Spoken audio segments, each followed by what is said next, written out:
뭐 소제목이라고 할까요? 어려움이 와도 주님의 뜻을 따라 계속 전진하시기 바랍니다. 예, 요 오늘 이 부분에 대해서 좀 나눌 건데요. 먼저 우리가 이제 말씀을 나누면서 먼저 우리가 좀 하나 묵상을 하나 좀 했으면 좋겠어요. 그게 뭐냐면 바로 하나님에 대해서 여러분 생각해 보셨으면 좋겠어요. 여러분 마음속에 하나님에 대해서 한번 생각을 해 보십시오. 하나님은 사랑이십니다. 믿으십니까? 네, 하나님은 사랑이시고요. 하나님은 좋으신 분입니다.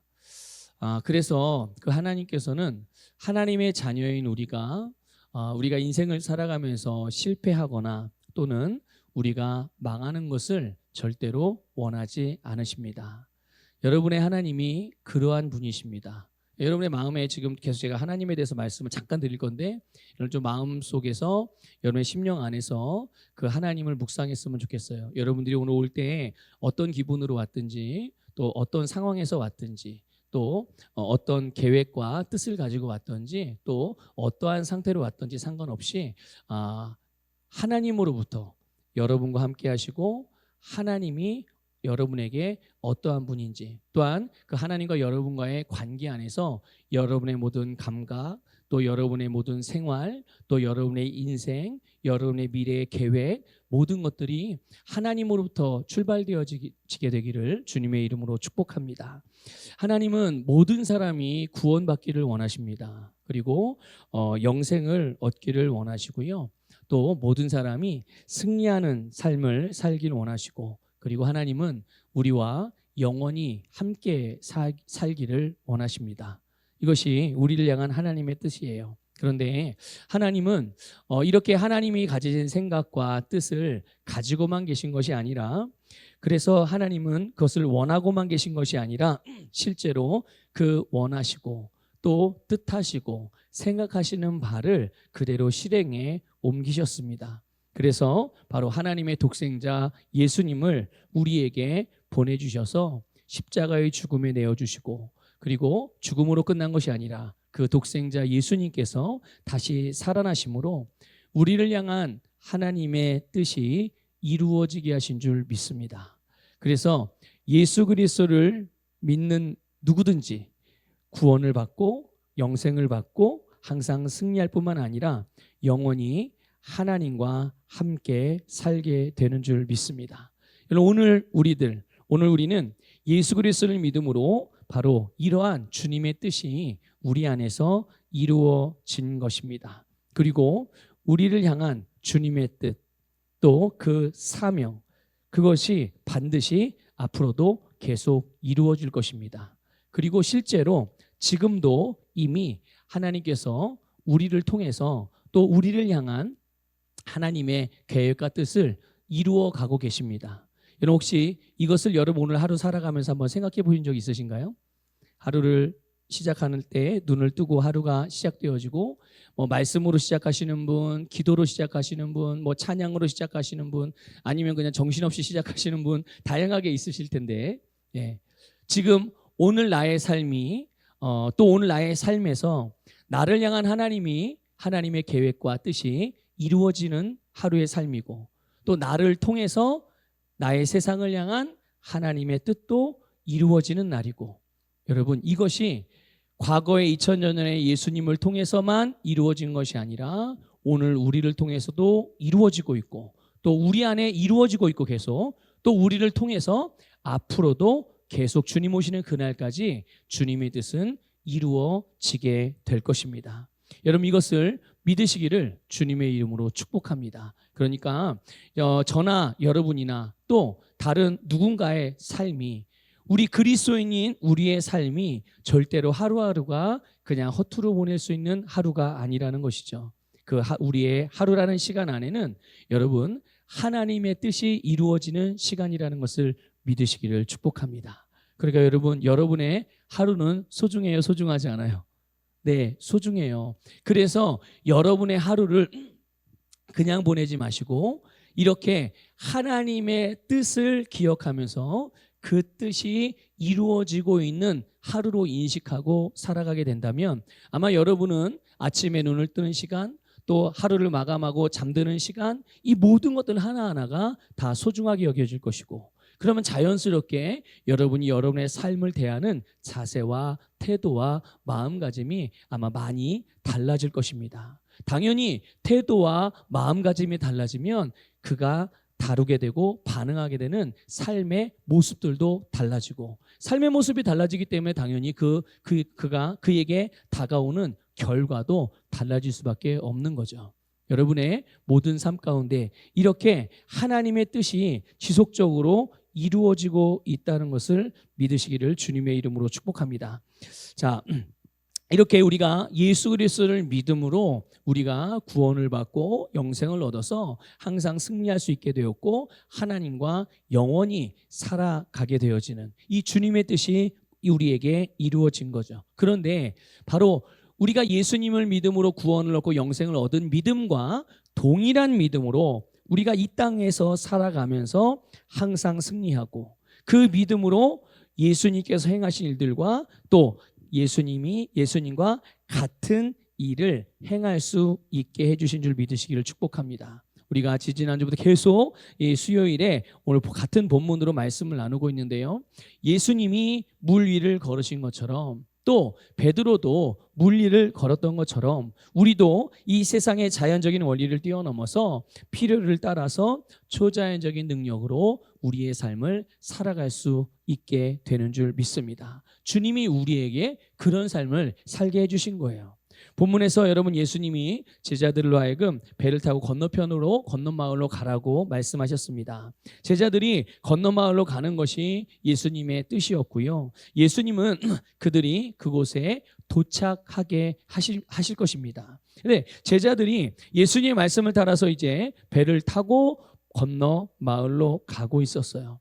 주님의 말씀을 따라간 거죠. 자기들이 가고 싶어서 간 건 아니었습니다. 주님이 가라고 하셨기 때문에, 심지어 제초까지 해가면서 가라고 하셨기 때문에 제자들은 그냥 예수님의 말씀을 따라서 그 배를 타고 건너 마을로 가는 중이었는데, 그 가는 여정이 순탄치가 않았죠. 바람이 그들과 정반대로 불어서 바람이 그들을 거스르고 또 그 물결로 인해서 고난을 당하게 됐습니다. 자, 그들이 이 고난으로 인해서 생명의 위협을 느끼기도 하고 큰 위기를 맞은 거죠. 아니, 우리가 생각해 볼 수 있어요. 말씀을 따라서 행했는데, 또 말씀대로 하라고 해서 했는데 그거 당연히 잘 돼야 되는 건 아닌가? 당연히 문제들이나 장애물이 없어야 되는 거 아닌가?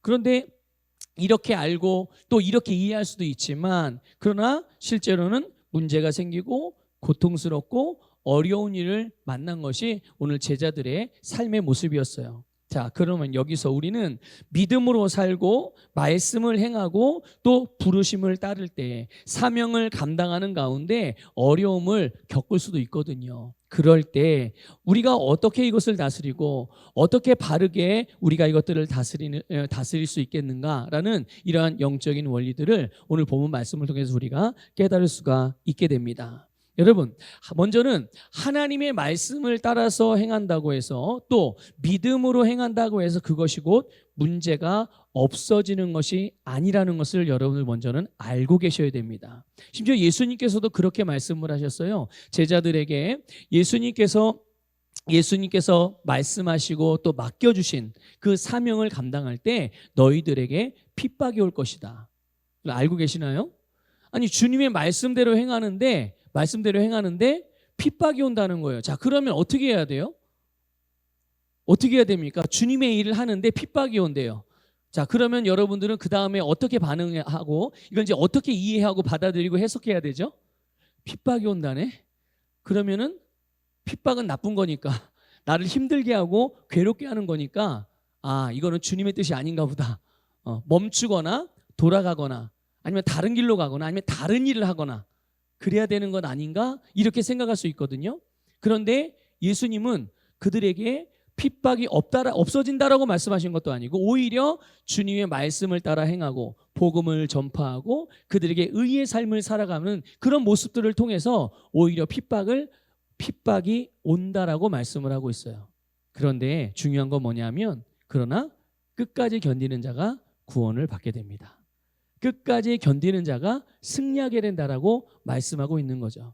핍박을 피하라고 그랬습니까?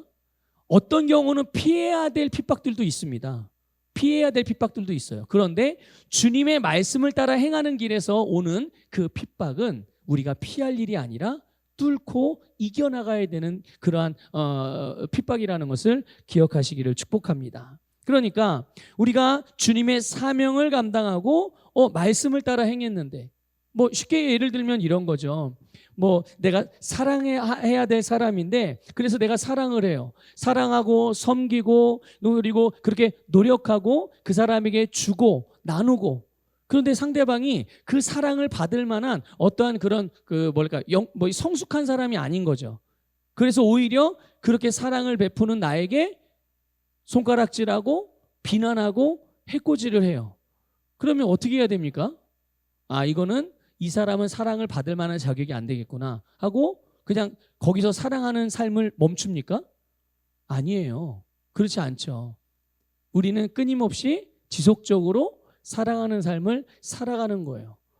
그러면 주님께서 우리에게 하라고 하신 그 일에 대한 책임을 져주신다는 것을 믿으시기를 주님의 이름으로 축복합니다. 물론 그 사람이 상대방이 끝까지 안 받아들일 수도 있죠.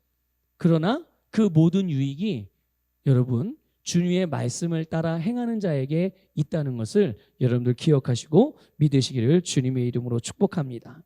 자, 그래서 우리가 주님의 말씀을 따라 행하는 일들 앞에서 어떠한 모든 일들이 다 잘 진행되어지는 것은 진행되기만 하는 것은 아니라는 것을 여러분들 알고 계셔야 하고요. 그리고 그것을 이상하게 여기지 말아야 되는 거예요. 여러분 이상하게 여기지 마십시오. 주님의 뜻대로 행했는데, 주님의 말씀대로 주님의 감동대로 내가 봉사하고 있는데, 내가 섬기고 있는데, 주님의 일들을 행하고 있는데 왜 이렇게 어려운 일이 생기지? 왜 힘든 일이 생기지? 왜 갈등이 생기지?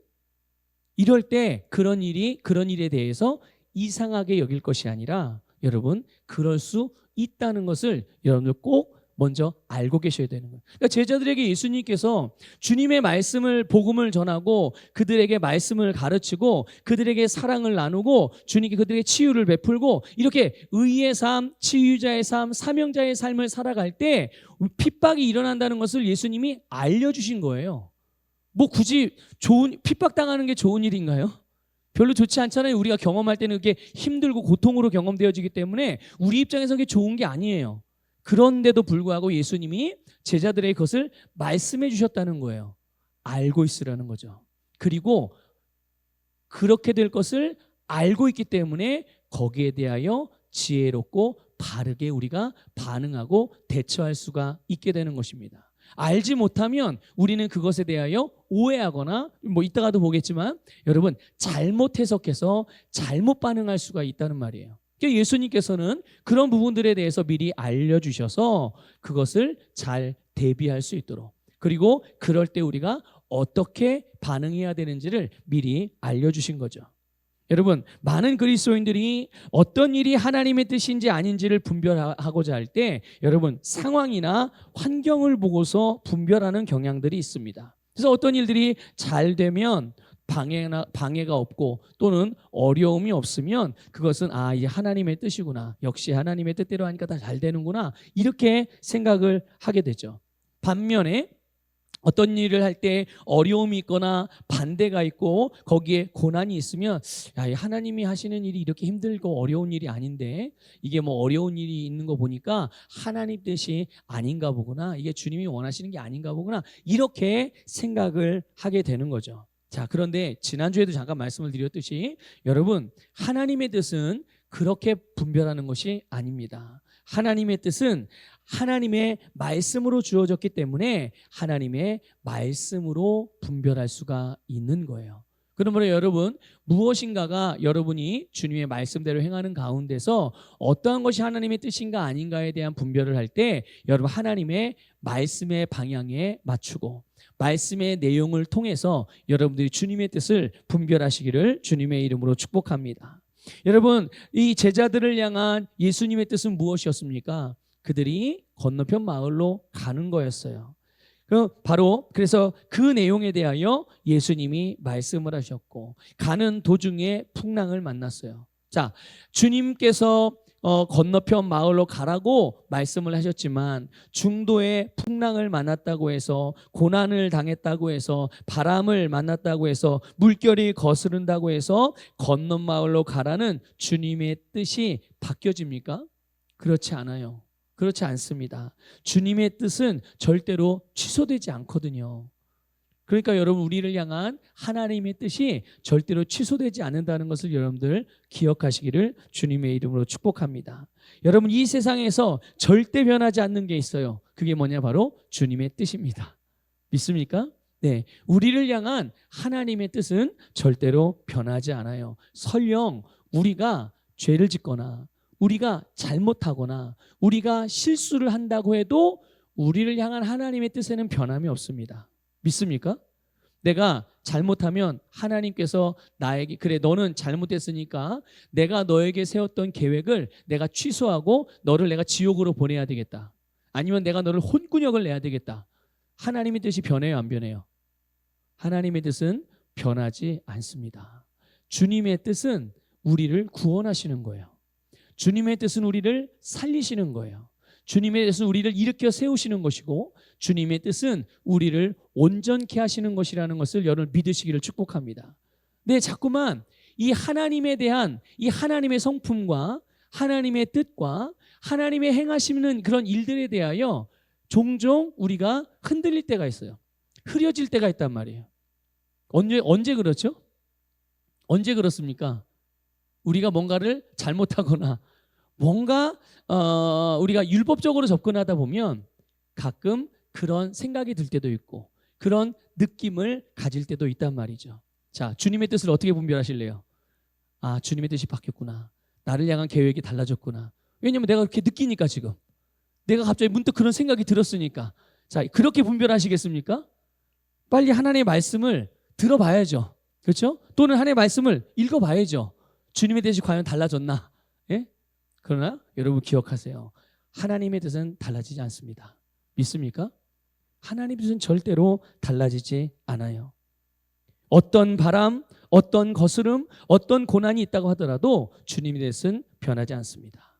제자들을 향한 주님의 뜻은 반드시 건너 마을에 도착하는 것이고 이것을 위해서 예수님은 그들에게 필요한 모든 것을 하십니다. 믿습니까? 주님은 그들에게 필요한 모든 것을 하셔요. 그러니까 바로 이것을 믿으면, 이것을 알면 풍랑이 문제가 될 것이 없는 거예요. 믿습니까? 풍랑이 불어요? 그래, 불 수 있죠. 막 배 안으로 막 물이 막 들어와가지고 막 배가 침몰하려고 그래요. 그런데 주님의 뜻이 내가 건너 마을로 가는 거예요.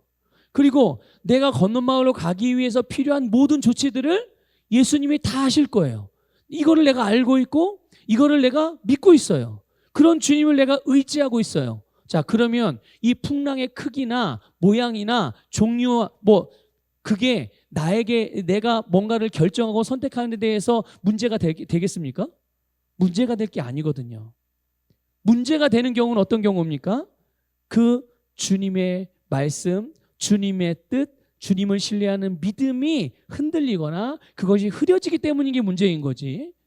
주님의 말씀과 주님의 뜻과 주님의 역사하심, 주님의 능력에는 어떠한 변함이 없다는 것을 믿으시기를 축복하고 그 주님이 우리와 함께 사시는 주님이시고 그 주님이 우리를 향하여 말씀하시는 주님이시고 우리를 도우시는 주님이신 것을 믿으시기를 축복합니다.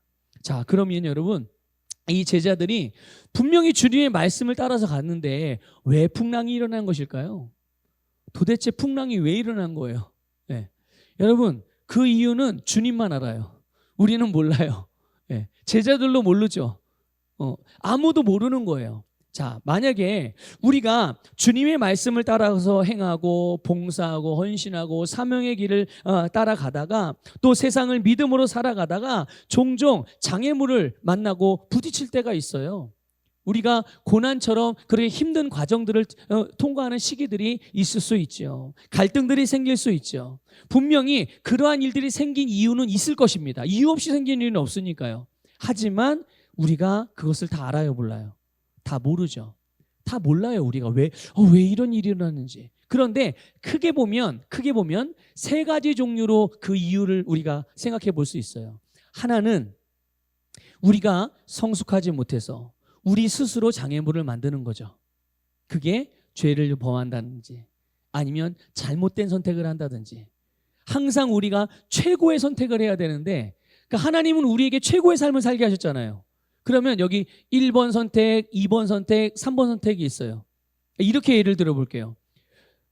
단순하게 주일날 예배를 함께 드리기 위해서 함께 모여요. 그런데 그 시간에 친구가 왔네요. 자, 1번 선택. 1번 가장 좋은 선택은 뭡니까? 가장 좋은 선택. 예배당으로 와서 함께 주님께서 몸으로 부르신 그 몸의 지체가 하나 되어져서 그 안에서 하나님을 예배하는 게 가장 베스트 선택이죠. 차선의 선택은 뭘까요? 차선의 선택은 어떤 사람들 그러잖아요. 꼭 예배당에 가서만 예배 드려야 돼요? 우리가 코로나 때 코로나를 겪으면서 이런 생각이 아주 굉장히 팽배해지고 이게 마치 너무 당연하고 너무 자연스럽게 이게 받아들여지고 이해가 되어져 가고 있어요. 물론 그럴 수 있죠. 그런데 그건 베스트가 아니라는 걸 아셔야 돼요. 그래서 친구가 왔으니까 그럼 친구하고 같이 온라인으로 예배를 드려야 되겠다. 예배 안 드리는 건 아니니까. 그렇죠? 네. 두 번째, 차선의 선택. 그다음에 세 번째 선택도 있죠. 어떻게 해요?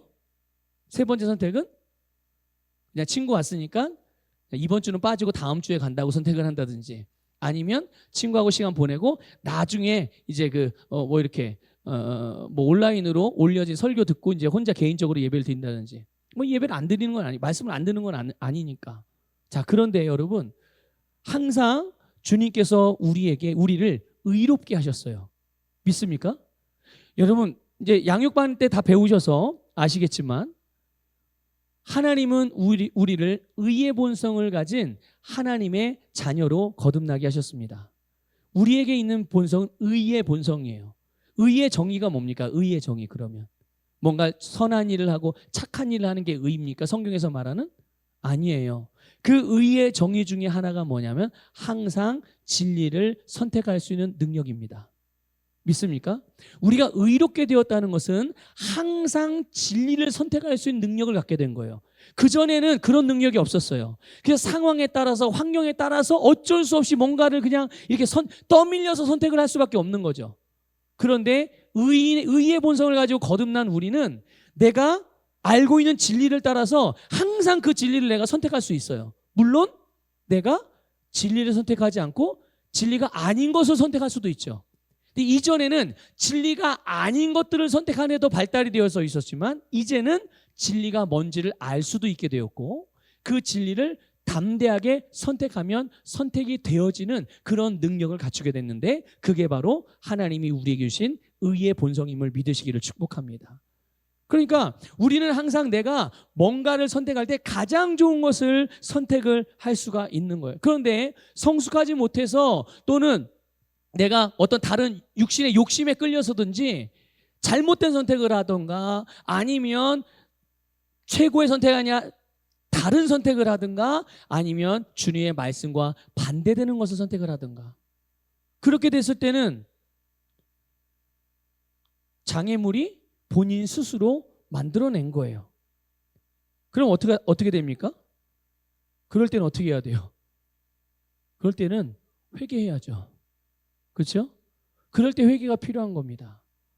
잘 살펴보는 거죠. 내가 주님의 말씀을 따라 행하는 가운데 혹시 성숙하지 못해서 바른 진리가 아닌 비진리를 선택하다든지, 거짓을 선택하든지, 육신의 욕심을 따라 편의를 따라 선택했다든지, 아니면 하나님의 말씀과 반대되는 불순종을 선택했다든지, 그랬다면 우리는 주님 앞에 회개하면 우리는 즉시 용서받고 다시금 정결해지고 깨끗한 모습으로 의의 삶을 살아갈 수 있음을 믿으시기를 주님의 이름으로 축복합니다. 네. 이게 이제 우리가 삶을 살아가면서 우리의 삶에서 고난이나 여러 가지 풍랑과 같은 어려움이 오는 첫 번째 이유. 두 번째 종류는 이런 게 있어요. 뭐냐면 우리의 어떠함과 상관없이 그냥 상황과 환경이 내가 알지 못하는 이유로 그냥 그렇게 어려운 상황에 처하게 되는 거죠. 여러분 보세요. 지금 이란과 미국, 이스라엘이 전쟁을 벌이고 있어요. 그럼 이 싸움이 그들만의 싸움입니까?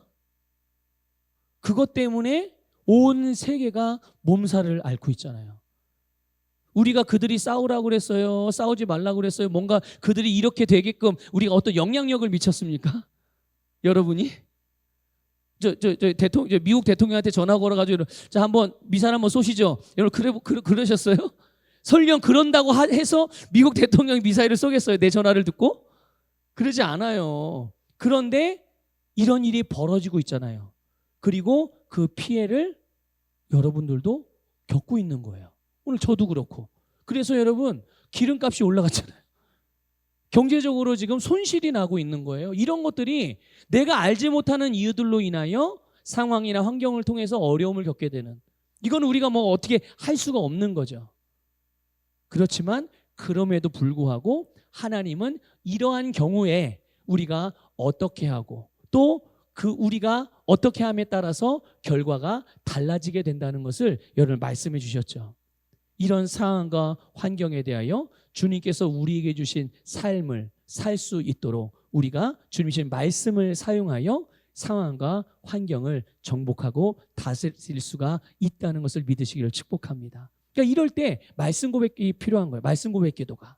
주님께서 이 땅 가운데 하나님께서 원하신 뜻이 이루어지도록 저 이란 땅 가운데 미국과 이스라엘 가운데 하나님의 나라의 화평이 그곳에도 이루어지기를 믿습니까? 또 그로 인하여 몸살 앓고 있는 전 세계에 고통받는 이들이 모든 상황들이 이제는 이 불안한 상황들이 종결되어지고 하나님의 평화가 이루어지도록 우리가 기도하고 말씀을 선포함으로 세상의 여러 가지 상황과 환경을 변화시킬 수가 있는 거죠. 또 세 번째 이유가 있어요. 어떤 경우는 우리를 대적하는 원수 마귀가 장애물을 놓아서 우리가 어려움을 겪고 그렇게 고난에 처할 수도 있는 거죠. 뭐 그럴 때는 우리가 이미 방법을 알고 있죠. 어떻게 하는지. 예수 그리스도의 이름으로 마귀를 대적하면 마귀는 떠나가게 되는 줄 믿습니다. 이미 승리는 정해진 거예요. 믿습니까? 승리는 누가 승리합니까? 마귀가 승리합니까? 오늘 하나님의 자녀의 그리스도인 여러분이 승리합니까? 네. 그러니까 막 이기려고 애쓸 필요가 없어요. 아시겠죠? 내가 지면 어떡하나 염려할 것도 없어요. 이미 승리는 하나님이 우리에게 정해놓으신 것. 우리는 그 승리의 원리를 따라서 가져오기만 하면 됩니다. 승리를. 믿습니까? 그래서 우리가 할 수 있는 것은 주님이 우리에게 하라고 하신 일은 마귀를 대적하는 일입니다. 하나님의 말씀을 따라서 우리는 마귀를 대적하면 마귀는 떠나가고 물러가게 되는 줄 믿습니다. 자, 그런데 어쨌든 이렇게 우리가 뭐 구체적으로 나에게 일어나는 고난의 원인이 이거였든 첫 번째 거였든 두 번째 거였든 세 번째 거였든 이제 큰 줄기로 그냥 세 가지만 말씀을 드렸지만 그 이유가 무엇이었든 간에 우리를 향한 주님의 뜻이 변하지 않는다는 것을 여러분 확실하게 마음에 새기시기를 축복합니다.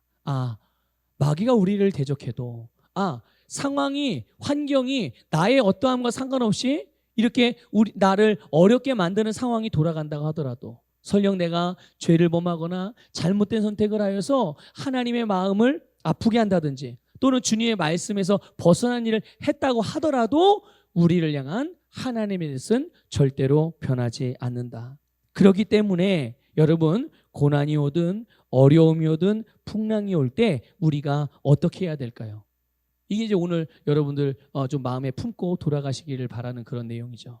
그게 뭐냐? 계속 목적지를 향해 전진하시기를 주님의 이름으로 축복합니다. 이것이 중요한 거예요.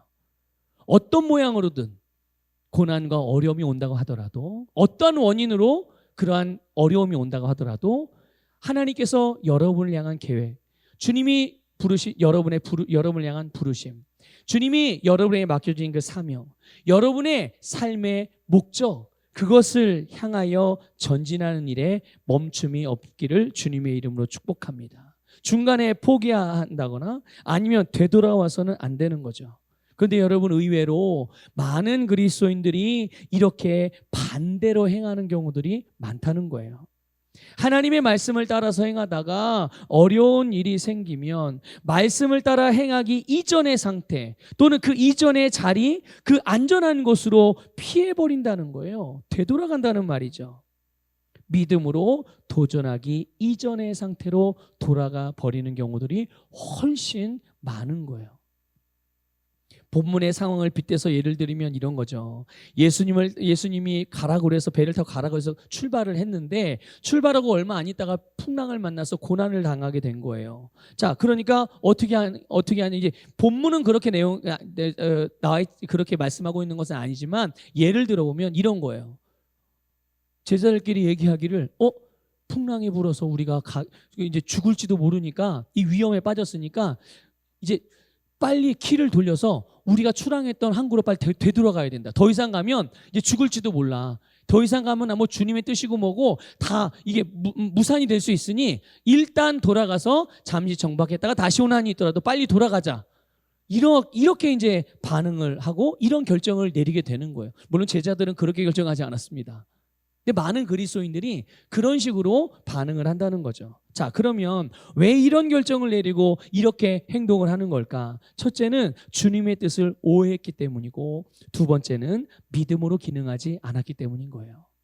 주님의 뜻을 오해하는 것을 먼저 말씀을 드리면요. 여러분, 상황과 환경을 따라서 자꾸만 주님의 뜻을 분별하려고 그렇기 때문에 그래요. 내 느낌이 주변에 돌아가는 상황이 나에게 불리할 것 같은 상황이 벌어지니까 이건 주님의 뜻이 아니구나 이렇게. 그런데 주님의 뜻은 이미 주님이 말씀에서 알려주셨어요. 우리가 무엇을 해야 될지, 우리가 어디로 가야 될지, 우리가 어떻게 해야 될지를 말씀을 해주신 거죠. 여러분, 복음을 전파하는 일은 누구의 일입니까? 주님이 누구 보고 하라고 하셨죠? 목사님에게, 선교사님에게, 장로님에게. 그리고 이제 평신도 여러분들에게는 뭐 일반 성도라든지 집사님이나 권사님들에게는 복음 전파의 사명을 안 주셨나요? 그렇습니까? 아니죠. 목사에게만 하나님이 사랑하라고 그러셨나요? 성도들은 뭐 굳이 그렇게까지 사랑 안 해도 되나요? 그렇습니까? 그건 아니잖아요. 네. 그러니까 보세요. 우리를 향한 주님의 뜻이 무엇인지 우리는 알고 있어요. 그리고 그 뜻을 이루어가는 일에 있어서 우리는 매일 매순간 사람에 대하여 어떤 상황에 대하여 어떠한 일들에 대하여 내가 어떻게 반응하고 어떻게 대해야 될지까지도 이미 하나님께서 말씀을 통해서 우리에게 알려주셨어요. 그런데 계속 그렇게 하다 보니까 상황과 환경이 나에게 불리해지고 어려움을 주는 것 같고 내가 자꾸만 힘들다는 그런 상황이 되는 거예요. 그러니까 어떻게 합니까? 이거 주님의 뜻이 아닌가 봐. 이것은 저기 김 집사님 보고 하라고 하신 뜻이었나 보다. 내가 주님의 뜻을 오해해서 잘못 알아서 그냥 남의 밥그릇에 내가 그냥 숟가락 얹으려고 그랬나 보다. 빨리 내가 정신 차리고 내가 내 길을 가야 되겠다. 이렇게 생각을 하는 거예요. 이게 바로 잘못된 결정을 내리는 첫 번째 이유. 자, 두 번째, 주님은 분명히 말씀하셨지만 그들의 상황과 환경에서 일어난 일에 대하여 믿음이 아니라 감각으로 반응하기 때문에 그런 결정을 내리게 되는 겁니다. 시작은 어떻게 했죠? 시작은 주님의 말씀을 따라서 주님이 그렇게 하라고 해서 한 거예요. 예수님이 그 씨 뿌리는 자의 비유에서 네 가지 밭에 대한 비유를 드셨잖아요. 꼭 두 번째 돌짝밭이 꼭 그런 겁니다. 처음에 말씀의 씨를 받을 때는 아주 기쁨으로 받아요. 그런데 햇빛이 쨍쨍 내리쬐면 금방 뿌리가 말라서 타서 사라져버리는, 시들어버리는, 그래서 열매를 맺지 못하는 그런 것과 같이 조금만 어려움이 오고, 그러니까 말씀으로 인하여, 믿음으로 인하여 사명을 따라 가는 가운데 어려움이 올 때 그 어려움 때문에 그냥 그 어려운 일들을 포기해버려서 열매를 맺지 못하는 돌밭과 같은 그런 마음. 이것이 바로 믿음이 아니라 감각으로 반응하는 모습들입니다. 시작은 믿음으로 주님의 말씀을 따라 행했지만 시간이 지나 어려움을 만나면서 고난이나 문제에 대하여 그것을 감각적으로, 이성적으로, 육신적으로 반응을 하는 거죠.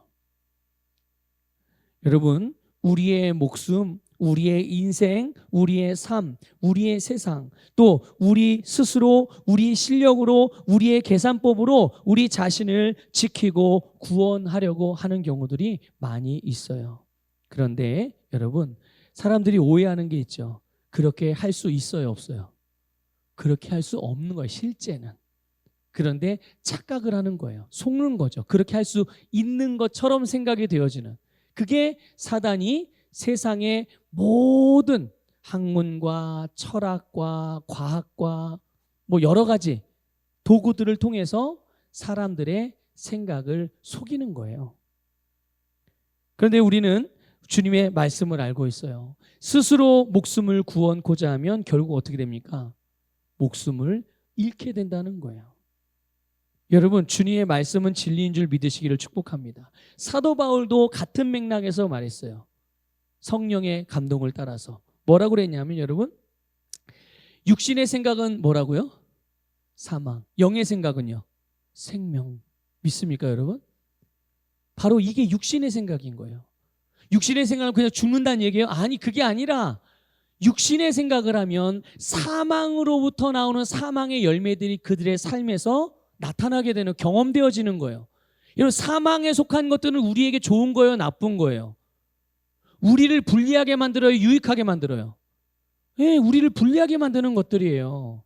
그런데 마치 그것이 나를 위하는 것인 걸로 착각을 해서 계속 육신의 생각을 따라 행함으로 실제로 본인들이 경험하는 경험은 사망에 속한 그런 어둠을 경험하고 고통을 경험하고 아픔을 경험하고 고난을 경험하게 되어지는 그런 어려운 지경에 빠지게 되는 거죠.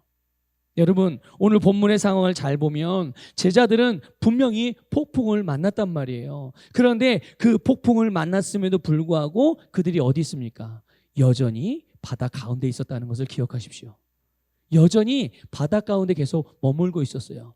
그리고 그 뱃머리가 어디로 향하고 있었습니까? 주님이 가라고 하신 건너마을 편으로, 계속 그 방향으로, 그러니까 키를 돌리지 않았다는 거예요. 계속 그 방향으로 향하고 있었어요. 예수님이 말씀하신 것이죠.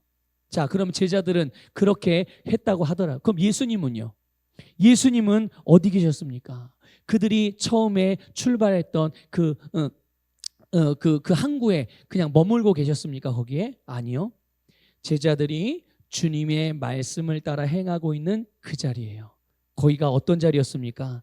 그들이 폭풍을 만나 위기를 만난 자리, 그들이 위험과 고난을 겪고 있는 그 자리에 예수님이 함께 계셨음을 믿으시기를 축복합니다. 여러분이 주님의 말씀을 따라 행하고 물론 주님의 사명을 따라서 행하는 가운데 어려움을 겪을 수 있지만 거기에 반드시 여러분만 있는 게 아니라 그 고난을 겪고 나의 아픔과 나의 고통과 나의 신음을 아시는 주님이 함께 계시다는 것을 믿으시기를 축복합니다. 여러분, 그 주님께 기대셔도 되고 의지하셔도 돼요. 우리가 살고자 발버둥치지 않아도 주님이 우리를 살려주시는 줄 믿으시기를 주님의 이름으로 축복합니다. 여러분, 주님이 우리에게 하신 말씀 안에 바로 그 말씀을 이루는 능력이 함께 들어있다는 것을 깨달으시기를 축복합니다. 예수님이 베드로에게 오라, 바다 위로 걸어오라 라고 말씀을 하셨어요. 바로 그 말씀 안에 오라라는 단 한 단어지만 그 말씀 안에 베드로가 물 위를 걸을 수 있게 하는 능력이 들어있었다는 말이에요. 예수님께서 제자들의 건너편 마을로 가라고 말씀하셨을 때 그 말씀 안에는 그들이 탄 배가 어떤 상황을 만나든지 그들이 결국은 안전하게 건너편 마을에 도착할 수 있게 하는 능력이 그 주님의 말씀 안에 있었어요.